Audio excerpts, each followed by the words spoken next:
GS family here নতুন আরেকটি blog ভিডিওতে তোমাদেরকে অনেকটা ওয়েলকাম, সাথে অনেকটা ভালোবাসা। আজকে 5ই জুলাই, বার হচ্ছে শুক্রবার।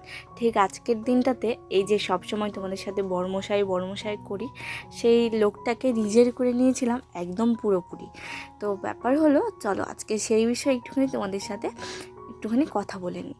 তো ভিডিওতে আসার জন্য তোমাদেরকে অনেকটা ধন্যবাদ। ভিডিওটা যদি নতুন হয়ে থাকো তাহলে তো মাথা মুন্ডু কিছু বুঝতে পারবে না আমার কথা। তো তোমরা একটুখানি শোনো, আর ব্লগ না হয় আমার পরে ফলো করো। আর ব্যাপার হলো, তোমরা যেহেতু আমি যেহেতু নতুন ইউটিউবে 1 বছর খানেক হচ্ছে, এখনও সেই রকম বড় ফ্যামিলি করতে পারিনি, কিন্তু যতজন রয়েছে আমার ফ্যামিলিতে, আমার কাছে এটাই অনেকটা। তো সবাইকে অনেকটা ওয়েলকাম জানিয়ে নতুন দিনে নতুন আরেকটি ব্লগ শুরু করছি। একটা স্পেশাল ব্লগ হতে চলেছে। সত্যি বলতে দেখো, প্রতিদিনই বিশেষ, প্রতিদিনই কিছু না কিছু রয়েছে, কিন্তু যখন জিনিসগুলো নিজেদের হয় না, তখন দিনটা কিন্তু আরও বেশি সুন্দর মনে হয়। সকালবেলা ঘুম থেকে উঠেছি ওই 7টা মতো বাজে। বৃষ্টি পড়ছিল, তার মধ্যে বড়মশাইয়ের ছুটি রয়েছে আজকে, সেই জন্য বৃষ্টি ওয়েদারে আজকে অনেকটা সময় ঘুমিয়েছিলাম। তো হঠাৎ দেখি চোখ খুলে 7টা বাজে। যা বাবা, এই বাড়িতে 7টা, অনেক দিন পর। তো যাই হোক, এদিকে দেখো বাবা গেছিলো মাঠে। তো ঘুম থেকে উঠে দেখি বাবা ভাগ্যিস ছিল না, নাহলে এসেই চেঁচাতো। তোমাদের এখনও ঘুম হয়নি বলে একটা হাঁক দিত আর কি বাড়ি এসে। তো উঠে দেখছি কিছুক্ষণ পরে বাবা এদিকটাতে আসলো। আর এদিকটাতে বৃষ্টির দিন, বুঝতেই পারছো, এদিকটা আমাদের মাটির বারান্দা যেহেতু, আর ভিজে গেলে ভেঙে গেলে না খুব একটা ভালো লাগে না। সেই জন্য না, এই বর্ষার দিন শুরু হলো তো এই ব্যানারটা কিন্তু দেয়াই থাকে।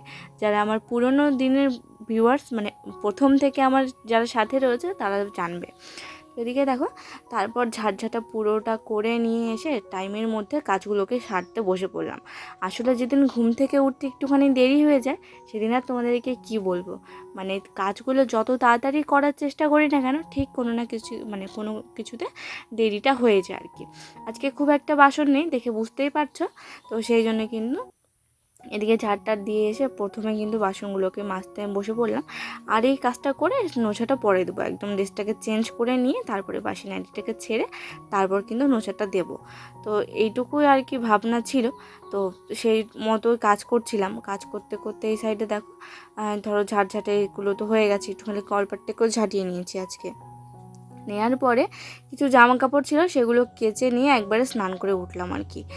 কিছু জামা কাপড় আজকে কেচেছি, আর কিছু জামা কাপড় কালকের ছিল, যেগুলো হালকা ছিল, হালকা একটুখানি স্যাঁতস্যাঁতে একটা ব্যাপার ছিল, জানোই তো বৃষ্টির দিন, তার উপরে ভেজা কাপড়। তো সেগুলো আর কালকে সন্ধ্যার দিকে আমি জামা কাপড়গুলোকে কেচে দিয়েছিলাম। তো সন্ধ্যার দিকে বলতেও প্রায় রাতই বলতে পারো। আমার না বেশ রাত্রেবেলা জামা কাপড় কাচতে বেশ ভালো লাগে। সকালবেলার দিকে মিলে দেবো, যদি রোদ্দুর ওঠে তাহলেই ভালো লাগে। আর যদি এরকম সাথে বর্ষা ওয়েদার থাকে তাহলে কিন্তু খুব একটা ভালো লাগে না। যাই হোক, সারা রাত্রি ধরে বৃষ্টি হয়েছে, তবে ভোরবেলার দিক থেকে কিন্তু এখনও বৃষ্টিটা নেই। এখন যে জামা কাপড়গুলো মেলছি সেগুলো সব কালকে রাত্রিবেলাতে কেচে দিয়েছিলাম। আর আজকে কিছু জামা কাপড় রয়েছে, সেগুলো ওই পাশটাতে দিলাম, যেহেতু এখন সকাল সবে 8:30 মতো বাজে, অনেকটা সময় রয়েছে। যদি রোদ্দুরটা ওঠে তাহলে ওই সাইডটা একটুখানি শুকিয়ে যাবে। তো যেমন আশা করেছিলাম তেমন তো কিছুই হলো না, বরঞ্চ আরও বেশি ক্ষতি হলো। তো এদিকে দেখো, কাজগুলো সারার পরে যেহেতু আজকে বাড়িতে রয়েছে, রান্নাবান্না সম্পূর্ণ পড়ে রয়েছে, তোমরা জানোই। আরও বাড়িতে থাকলে না আমার বেশি ঝামেলা মনে হয়, জানো তো। অনেকে বলে যে বাড়িতে থাকলে একসাথে টাইম কাটানো হয়, এই হয় সেই হয়। আমি যতবারও ছুটি নিই ততবার বলি, তুমি আর ছুটি নিও না, তো ছুটি নিলে তুমি বাড়িতে থেকো না, অন্য কোথাও গিয়ে থেকো আর কি। সারা দিন খাই নিয়ে এ কাজ সে কাজ নিয়ে আমি যেন ও থাকলে বাড়িতে কোনো তাল পাই না, সব কাজ আমার এলোমেলো হয়ে যায়।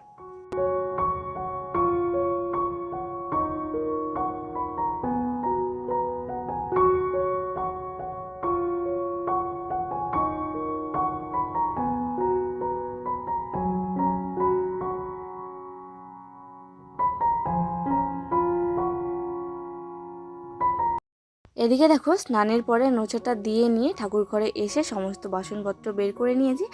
আর এখন হালকা ফিরফির করে বৃষ্টিটা পড়ছিল, তবে ক্যামেরায় কেন ধরা পড়েনি সেটাই বুঝতে পারছি না।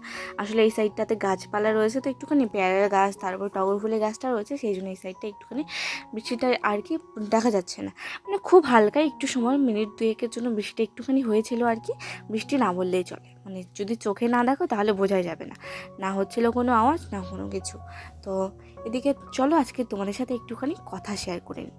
তো ঠিক এই দিনটাতে না, আজকে 5 তারিখ, তো 4 তারিখ রাত্রেবেলা উইদাউট প্ল্যান আমাদের হঠাৎ করে প্ল্যান হয় যে আমরা কালকে বিয়ে করার প্ল্যান হয়নি ঠিক, বলেছিলাম যে তুমি আমাকে এসে নিয়ে যাও।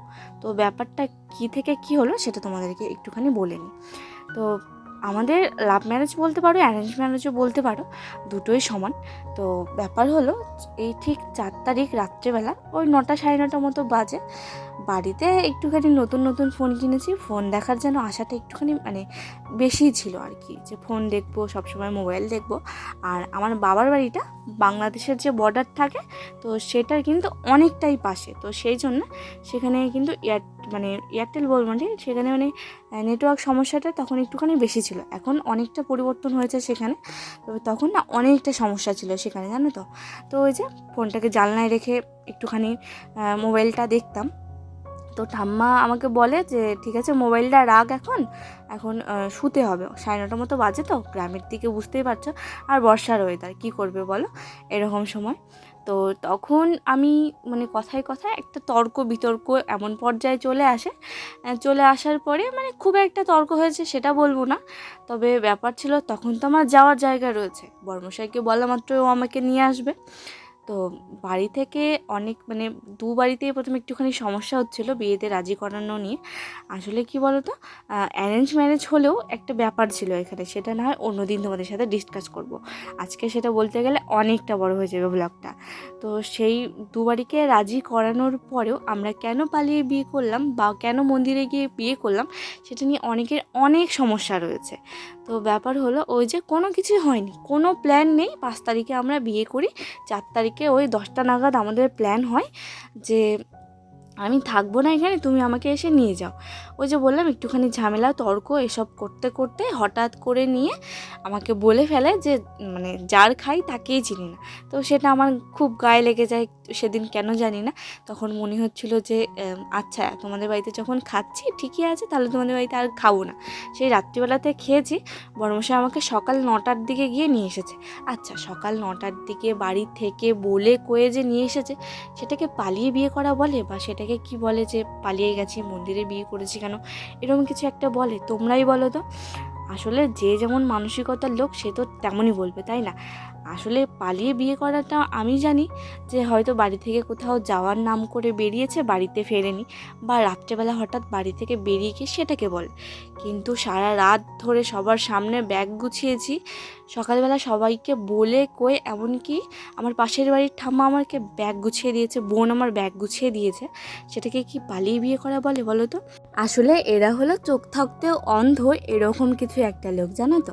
তো যাই হোক তাদের কথা ছাড়া তোমাদের একটুখানি শেয়ার করে দিলাম। আর আজকে না বড়মশাই সকাল থেকেই বলছিল, মানে কালকে থেকেই বলছিল যে চাউমিন খাবে, চাউমিন নিয়ে এসেছিলো, সেই জন্য একদম স্নান পুজো সেরে নিয়ে একদম এদিকে দেখো চাউমিনটা করে একটুখানি সকালে জলখাবারটা খেয়ে নিয়ে তারপর এদিকে রান্না করতে চলে এসেছি। আজকে মাছ বাবা বলছিল অনেকদিন ধরেই মাছ খাবে, তো সেই জন্য ও বললো যে তাহলে মাছ নিয়ে আসতে। আর এখানে দেখো জিরে, তারপরে শুকনো লঙ্কা, তারপরে পেঁয়াজ রসুন এসব দিয়ে নিলাম ভালো করে। করবো হলো মাছের মুড়োটা দিয়ে একটুখানি আলু করলা দিয়ে একটা ঘন্ট মতো করবো আর কি, একদম শুকনো করে, যেহেতু মাছের ঝোল করব তার সাথে একটা কিন্তু শুকনো ঘন্ট এরকম কিছু করলে বেশ ভালো লাগে খেতে। তো এদিকে দেখো দেখতে 3টা বছর ধরে একই সংসারে, বলবো না, বিয়ের পর তো মেয়েদের একটাই সংসার হয়, তো না 2টো সংসার হয়, বাবার বাড়িও কিন্তু মেয়েদেরই সংসার, তাই না? তো এদিকে দেখো 3টা বছর রান্না করতে ঝগড়া করতে কাটিয়ে দিলাম দুজনে একসাথে। ঝগড়া মান অভিমান তার সাথে ভালোবাসাটাও পাল্লা দিয়ে চলছিল বলেই না হয় 3টে বছর একসাথে কাটিয়ে দিলাম, ভাবা যায়। তো এদিকে দেখো তারপরে ওর দেখতেই পেলে সে রান্নাটা হয়ে গেল। আর আজকে পুরোটা একটুখানি স্কিপ করে গেলাম, পুরো রান্নাটা সেভাবে দেখানো হলো না তোমাদেরকে, সেরকম কিছুই দিইনি, যা ছিল সেগুলো একটুখানি সেদ্ধ করে নিয়েছি। আর মাছগুলো দেখতেই পেলে মাছগুলো ভেজে নিয়েছি। আর এখানে দেখো রসুন পেঁয়াজ আর জিরেটা ফোড়ন একটুখানি আগে দিয়ে নিলাম, তারপরে এখানে দেখো শুকনো লঙ্কা আর আদা কিন্তু এখানে আমি পেস্ট করে নিয়েছি, মানে বেটে নিয়েছি শিলনোড়াতে। তারপরে এখানে দেখো লবণ আর হলুদটা একটুখানি পরে দেবো, হলুদটা দিলেই কিন্তু লেগে লেগে যাবে নিচটাতে। তো এদিকে দেখো ভাজাটা সুন্দর হয়ে গেছে, আর হলুদটাকে দিয়ে দিলাম, নাহলে পরে আবার হলুদে একটা কাঁচা গন্ধ করবে সেই জন্য। আর হলুদ দেয়া মাত্রই দেখো তো কেমন কড়াইয়ের মধ্যে লাগতে শুরু করলো। আর এখানে একটুখানি আমি গরম মশলা অ্যাড করেছি জলের মধ্যে, আর তার সাথে যে শিলনোড়াটা ধোয়া হয় তো সেটা একটুখানি সেদ্ধ করে নিয়ে ভালো করে কষিয়ে দেখো একদম পেঁয়াজগুলোকে নরম করে ফেলেছি। তারপর কড়া করে ভেজে রাখা মাছগুলো এটার মধ্যে দিয়ে একটুখানি সব কিছুকে মিশিয়ে নিয়ে কিন্তু এখানে দেখতে পাচ্ছ গরম জলটা আমি বসিয়ে নিয়েছি, গরম জলটা এটার মধ্যে দিয়ে দিলাম। আসলে আমার এই একটুখানি যেগুলো রিচ তরকারি হয়, ডিম বলো, মাছ বলো, মাংস বলো, পনিরের সবজিটাও আমি একটুখানি রিচ করেই করি, তো সেগুলোতে আমার গরম জল দিয়ে রান্না করতে বেশ ভালো লাগে, তাহলে মনে হয় টেস্টটা খুব ভালো থাকে। এতে দেখো চা করার প্যানটার এখানে আমি কিন্তু ভালো করে গরম জলটা করে নিয়েছিলাম। আর বড়মশাই বলছিল পুঁই পাতা হলো একটুখানি বড়া খাবে বেসন দিয়ে। পুঁই পাতা নিয়ে এসে লবণ হলুদ আর পুঁই পাতাটাকে একটুখানি হালকা জল দিয়ে সেদ্ধ করে নিয়ে এখানে দেখো পুঁই পাতার বড়াগুলোকে এখানে ভেজে নিচ্ছি।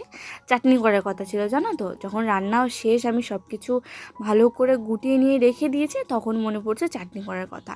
তো যাই হোক, কালকে করা হবে। আর আজকের মেনুটা তোমাদের সাথে শেয়ার করব একদম হয়নি জানো তো, আজকে মাছের ঝোল আর এসবই হয়েছিল, সাথে একটুখানি এক্সট্রা দই ছিল।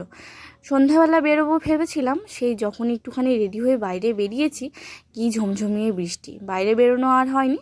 অবশ্য পাশের গ্রামে একজন এখন কেক তৈরি করছে, তার জন্য কেকটা নিয়ে আসা হয়েছে আর কি। আজকে সকালেই অর্ডার করা হয়েছিল। তো এদিকে দেখো বড়মশাই আমি গেছিলাম, ও একটুখানি দোকান থেকে টুকিটাকি বাজার করলো। আর এই যে বড়মশাই আর ওই যে লাইট জ্বলছে ওইটা আমাদের বাড়ি, মানে অতটা পথ আমাদের এখনও যেতে হবে। তো এদিকে দেখতেই পাচ্ছ একদম কেক নিয়ে আসার পথে হালকা বৃষ্টিতে কিন্তু মাথা চুলে একটুখানি জল পড়েছে, আর ঠিক এরকমই একটা মানে সেরকমই একটা গরম লাগছিল। কেকটা নিয়ে এসেছি এখানে দেখো, আর বেরোনোর কথা ছিল জানো তো, রেডি হয়ে আর বেরোনো হলো না, সেই জন্য একটুখানি সাজুগুজু করেছিলাম, তো সে শুধু একটুখানি চেঞ্জ করে নিয়েছি। আর ইচ্ছে ছিল শাড়ি পরবো, কিন্তু আর এনার্জি হলো না। তো এখানে দেখো এই কেকের মধ্যে লেখা ছিল আরও একটা বছর একসাথে। আসলে সত্যি দিনগুলো কীভাবে চোখের নিমেষে, মানে এই তো সেদিন বাড়ি থেকে বেরিয়ে এলাম, মানে ও গিয়ে নিয়ে আসলো আমাকে, আবার একসাথে দেখতে দেখতে তিনটা বছর কাটিয়ে দিলাম। তো এখানে অনেকক্ষণ ধরে এই করে সেই করে যেন কেক কাটতে বসে আমাদের মারাপিট যুদ্ধ এরকম কিছু লেগে গেছিলো আর কি। আসলে ও প্রথমে অন্য একটা জামা পরেছিল, তো তারপরে ওটাকে চেঞ্জ করে আসার পর আমি বলি তাহলে আমি শাড়িটা পরে নিই। বললো না না, অত সময় নেই, শাড়ি পরতে হবে না, এরকমই কেটে দাও। তো এদিকে দেখো চলছে আর কি কেক কাটিং আর তার সাথে খাওয়া দাওয়া। যাই হোক, প্রথম বাইটটা আমারই প্রাপ্য, কারণ কেকের অর্ডারটা আমিই করেছিলাম, টাকাটা ও দিয়েছে তো কী হয়েছে।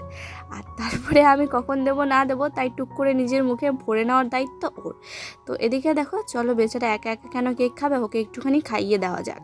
আর তোমরা সকলে আশীর্বাদ করো যেন সারাটা জীবন এইভাবে ভালো করে থাকতে পারি, হাসি খুশি থাকতে পারি আর কি। তো চলো ওকে একটুখানি কেকটা খাইয়ে দিই। আর কি গিফট করেছে, অ্যানিভার্সারিতে কি গিফট করলো সেটাও আমি তোমাদের সাথে শেয়ার করে নেবো। সবাই কেকটা মুখে নিয়েছি, এই বড় বড় দাঁতে আমার আঙুলটা কেমন চেপে ধরেছে দেখো তো। তো তারপরে এখানে দেখো এই যে এই ফোনটাও আমাকে গিফট করেছে, আর তার সাথে এত এত চকলেট। বউ চকলেট খেতে ভালোবাসে যে। আর এই ফোনটা আমি তোমাদেরকে দেখাচ্ছি না, কারণ যেই ফোনে ভিডিও করছি সেটাই এটা ফোন, মানে সেই ফোনটাই এটা। তো সেটটা ছিল স্যামসাংয়ের, এই হলো F14 5G একটা সেট। তো চলো সকলে ভালো থেকো আর আশীর্বাদ করো আমাদের। আজকের মতো টাটা।